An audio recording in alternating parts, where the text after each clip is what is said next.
An offseason survey from ESPN's Jeremy Fowler may have just put the Dolphins on notice with a few of their young players. We're exploring why here today on Locked On Dolphins.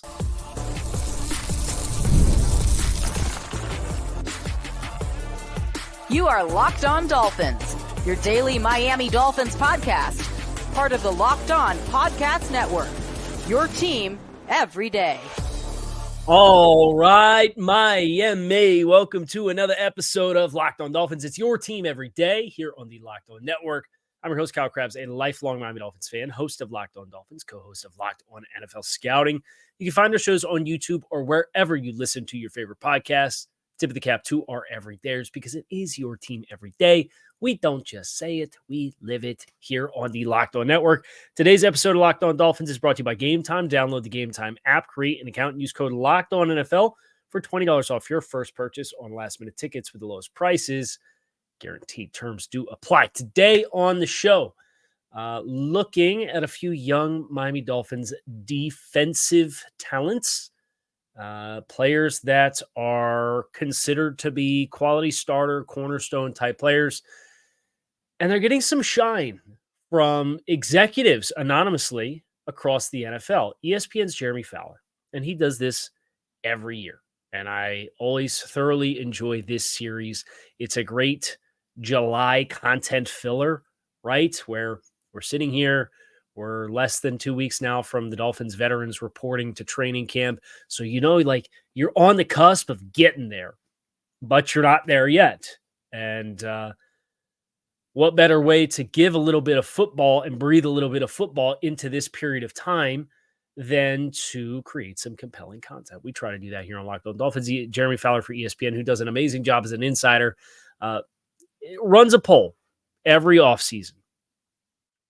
And he polls anonymous executives, coaches, and scouts across the NFL and comes up with their consensus top 10 players at each position for the upcoming season.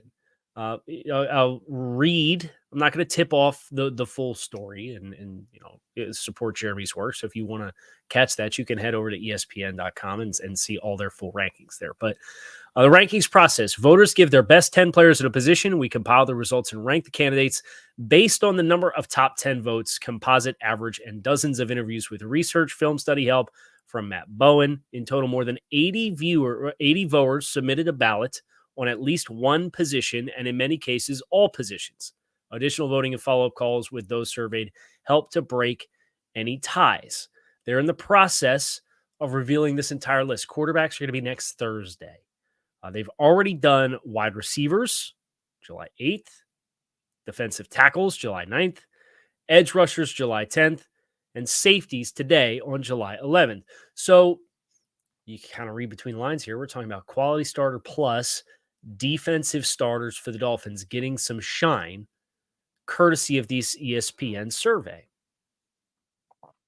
Based on the position groups that they've already done, we're talking about a couple of players from the 2021 NFL draft class in Jalen Phillips and Javon Holland. We've done some Javon Holland specific type contract stuff. Could they afford to pay him? What does that look like? What's your expectations as far as range of outcomes for a salary range for Javon Holland? And I know the Dolphins kind of have two big puzzle pieces to smash into place here before we get to the rubber beating the road for 2024. And those are presumably a Tyreek Hill contract reassessment, which they've been reported to have been made aware of. And Tyreek Hill's kind of been candid about. And a Tua Tagovailoa contract extension, which they continue to work on. And we'll see what happens. We're kind of in that strike zone where the saying deadline spur action, if something were to come and manifest, it's kind of that window where you kind of expect that window to start to open. And that is something that's been reaffirmed with ESPN's Adam Schefter. He was asked about Jordan Love and his contract extension with the Packers. And he was asked that earlier this week. And Adam said, next week is kind of where I think that window of possibility opens and you can start looking for it. So if it's going to get done, and if it's going to get done before Jordan Love, like, you got a timeline. So you're not necessarily looking at a Javon Holland contract extension right now. And the good news is if you get the Tagovailoa contract extension taken care of, it frees you up to use the franchise tag potentially for a player like a Javon Holland because you don't have a fifth-year option for him. But we're going to start with Javon Holland and what was said about Javon Holland, where he ranks in this survey, courtesy of Jeremy Fowler of ESPN, and kind of dive into what writing is on the wall for Miami and how these results of this survey kind of put you on notice with both players as far as the perception of both players across the NFL. So there's your spoiler that Javon Holland was very well regarded in this. He received at least one first place vote amongst the 80 polled executives, coaches, and scouts across the league.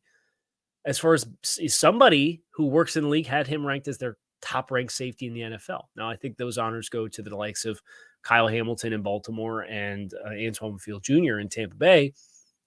But his lowest ranking was 9th. He was on every ballot. Javon Holland was on every single ballot. And he checked in 5th amongst NFL safeties in a poll of up to 80 executives, coaches, and scouts that work in the NFL. That's a level of hierarchy and perception and praise that Christian Wilkins didn't get that last year as a player who was going into a contract year that you knew was a cornerstone type player for you. So that perception, knowing that that's how the league views this player, kind of puts you on notice as far as if you're going to be proactive about getting something done with Javon Holland. We'll talk a little bit more about Javon Holland, the quotes in here that was associated with his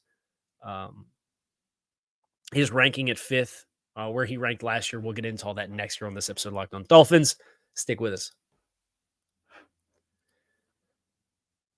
Going to the game's not supposed to be stressful, right? You want to go and root on your team. Well, going to the game can be stressful, but it's the rooting for your team to win process that's supposed to be stressful, not the getting the tickets to get in the door. So when you want to go to your favorite team's sporting events, get your tickets with Gametime, the authorized ticket marketplace in Major League Baseball, which makes getting tickets faster and easier than before because prices actually go down on Gametime the closer you get to first pitch. They have killer last-minute deals, all-in prices, views from your seat, and a lowest price guarantee, making Gametime the place to take the guesswork out of buying Major League Baseball tickets. You can get tickets to concerts, comedy, theater, and more. Save up to 60% off. They have flash deals and zone deals, and that all-in pricing allows you to get no surprise fees when you put the tickets in your cart and go to check out because there's nothing worse. I also like their panoramic view for the sight lines of seats so you know what you're signing up for before you buy. So take the guesswork out of buying tickets with Gametime. Download the Gametime app, create an account, and use code LOCKEDONNFL for $20 off your first purchase. Terms to apply. Again, create an account and redeem code LOCKEDONNFL, LOCKEDONNFL for $20 off. Download Gametime today for last-minute tickets with lowest prices, guaranteed. Javon Holland was ranked 5th in this exercise last year. So holding consistent, Javon Holland is. The quote, this came from the person who had him ranked 1st amongst safeties in the NFL. So this was the person across the league, whether it's a coach, a scout, or an executive, that had the highest of opinions of Javon Holland. This is what he had to say. Holland's got versatility to play the post as a high free safety, as the last player in line of defense. Matchup in man coverage, blitz, and is still young and ascending, said an AFC executive about why Holland is his number 1 safety. And he's got added value with return ability. Holland had 16 punt returns for 110 yards in his first 2 seasons, and he's returned 163 yards off of his 5 career interceptions. That is the end of the synopsis from Jeremy Fowler on Javon Holland. Now, the players that you associate with being at the top of this list, and them being Antoine Winfield Jr. and Kyle Hamilton, those are the players who are the top 2 in this rankings. The rest of the rankings, as it's released, include Jesse Bates at 3, Minkah Fitzpatrick at 4, and Javon Holland at 5. So that's a fun little interwoven Dolphins storyline that Minkah Fitzpatrick and Javon Holland stack back to back. But if you're the Dolphins and you want to get serious about getting this contract extension done, the guy who ranked 10th on this list, and there's a couple of new contracts that have happened on this list.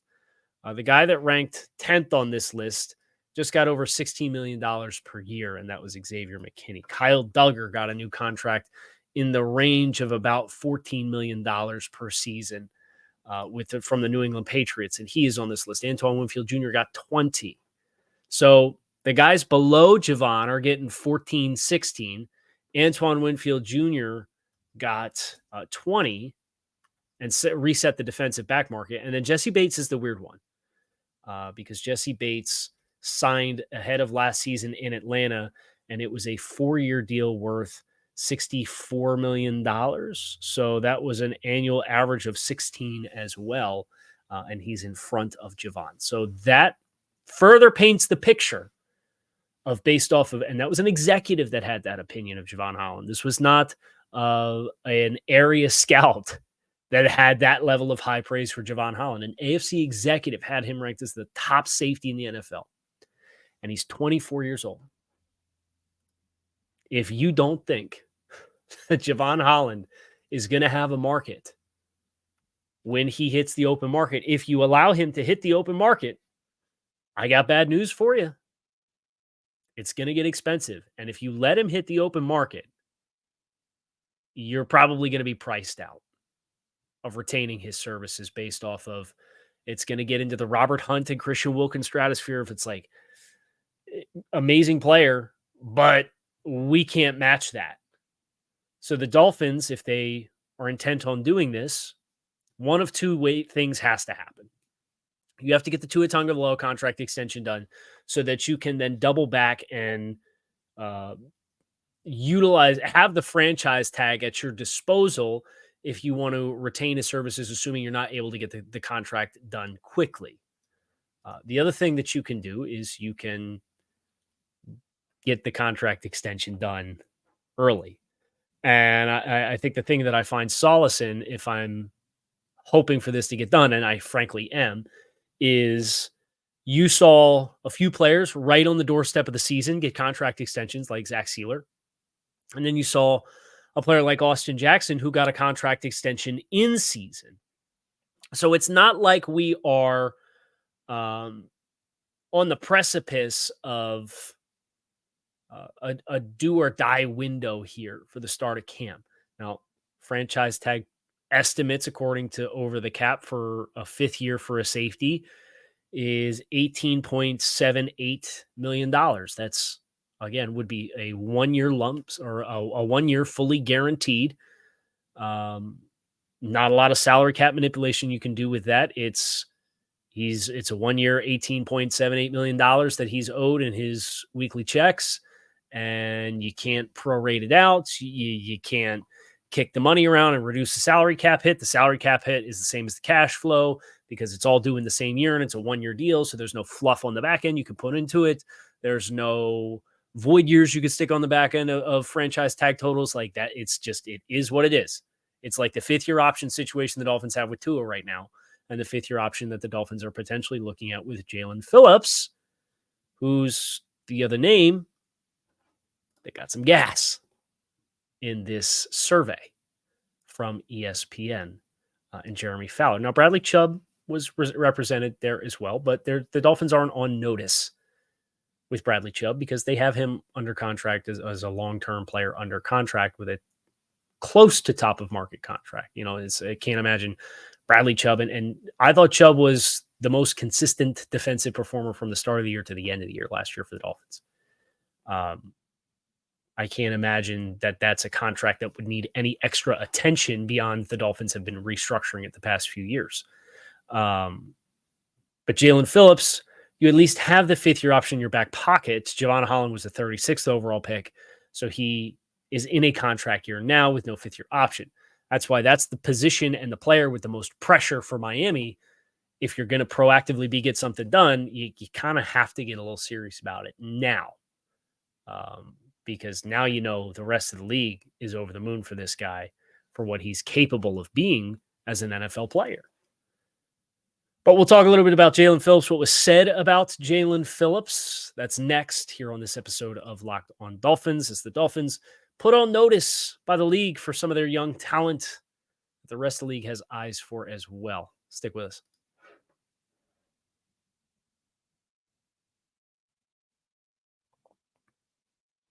Jaelan Phillips was not amongst the top 10. And a reminder for the methodology, over 80 voters polled that are coaches, executives, and scouts across the league. Ranked 1 through 10, they take the aggregate of that, and it gives them their top 10 lists. They've done this. Jeremy Fowler's done this for the last 5 seasons. Some usual names and suspects that you would expect to see, like Myles Garrett and TJ Watt and Micah Parsons and Nick Bosa and Max Crosby, kind of the headliners on that edge group. Beyond that is kind of where I think that the door opens to get some other players involved. Jaelan Phillips checked in 14th as an honorable mention player behind Khalil Mack, who's 33. Rashawn Gary from the Packers is an honorable mention. Hassan Reddick, now with the New York Jets, honorable mention. Jaelan Phillips, who checks in front of Montez Sweat and last year's Defensive Player of the Year, or Defensive Rookie of the Year, Will Anderson. Bradley Chubb was also amongst the honorable mentions, but not the top of the honorable mentions. These voting polls had Jaelan Phillips graded as a higher player. And I think if you ask me that you have to pick one to look at and work with long-term, Jaelan Phillips would be probably the one that I would choose between him and Bradley Chubb, even though I think Bradley Chubb was a more consistent player last year. He, of course, played twice the sample size of the season than Jaelan Phillips did. So I look at the last year resume, and Chubb's got a stronger resume, but Phillips is younger. He is coming off of an Achilles, so that creates a little bit of an element of unknown. The quote, he was on his way to becoming a top guy before the injury, has a really unique skill set.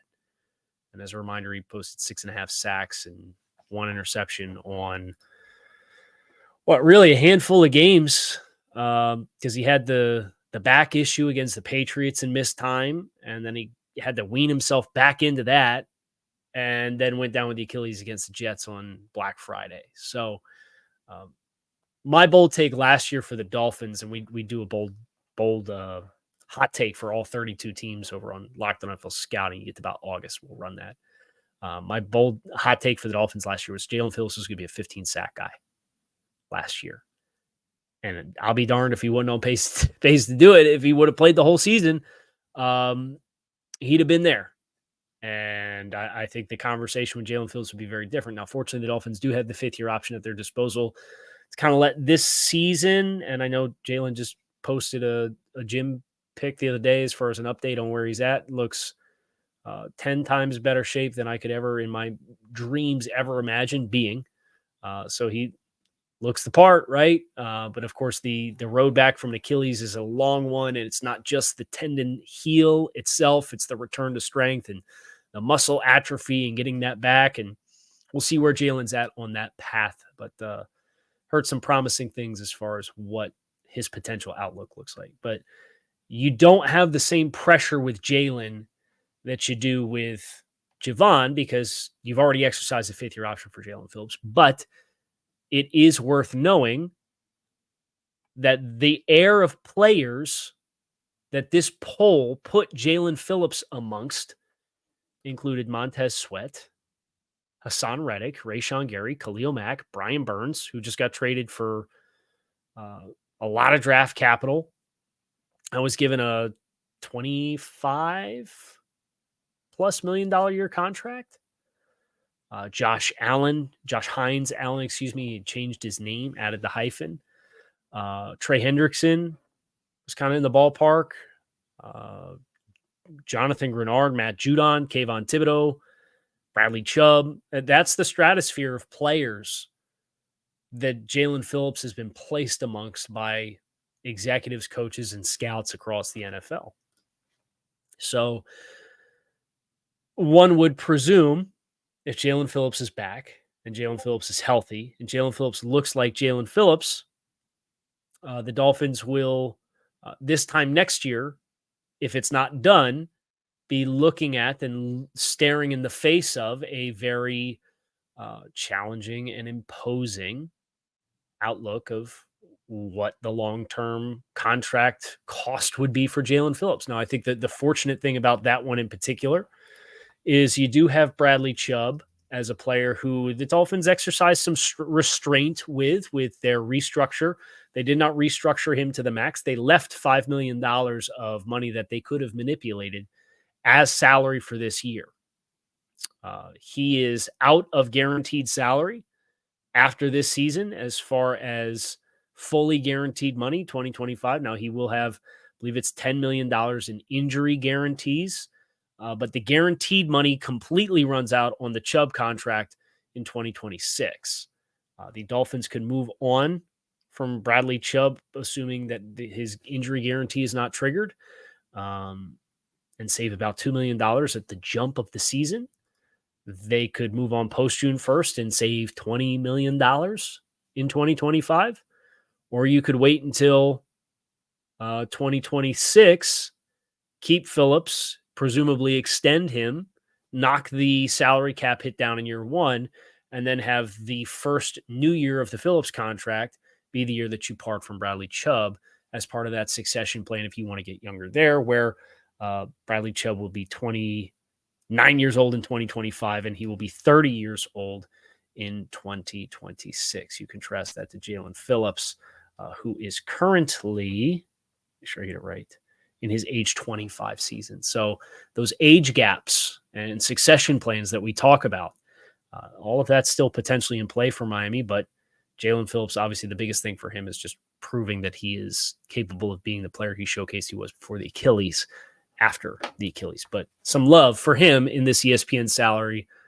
survey, I should say, in the same way that Javon Holland got it. That's going to do it for us here today on the show. I hope you guys enjoyed this spotlight. We have one more show this week, unless we get some crazy news. There's a couple headlines we're waiting to drop. And if they come, we'll be there for you every step of the way. I'm Kyle Krabs. You can keep it locked in right here on Locked On Dolphins. It is your team every day. I appreciate you guys for checking out the show. Go Dolphins. We'll be back again tomorrow.